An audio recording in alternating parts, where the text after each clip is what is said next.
Епидемија на западно-нилска треска е прогласена во 5 скопски општини: Киселавода, Газибаба, Аеродром Бутел и Илинден. До сега потврдени се 26 случаи на вирусот, а 83 годишен маж викендов починал на инфективната клиника. Лекарите со совети за заштита. Населението би препорачале користење на репеленти, поставување на мрежи и прозорци на врати, да се избегнува престој надвор во периодот кога комарците се најактивни, тоа е во самрак и во зори, и доколку морат да излезат во тој период од денот, да носат долги ракави, ногавици или посветла облека. Еден дел од нив кажуваат дека имале активности надвор во природа, значи биле во местото на живење, на друго место каде што би можеле да бидат таснати од комарци или во наводници.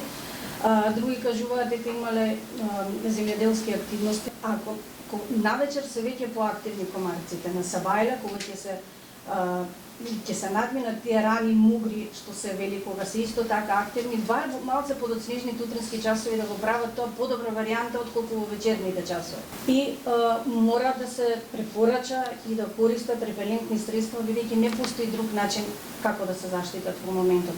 5 пациенти се со тешка клиничка слика и се наоѓаат во одделот за интензивно лекување.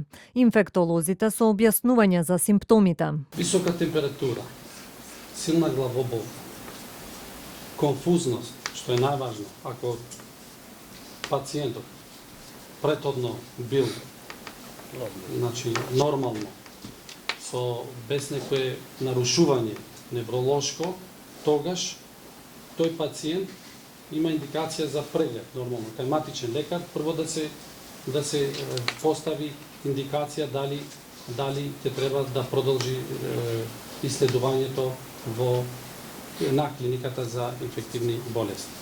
Значи, претhodно би требало и епидемиолошка анкета позитивна дека е каснат од комаре, зашто некој што цело време седел внатре и ги има овие симптоми, тука може да имаме диференцијално диагностички и други болести во прашање. Така што не значи дека секој со вакви симптоми треба да трча и да иде на инфективна клиника.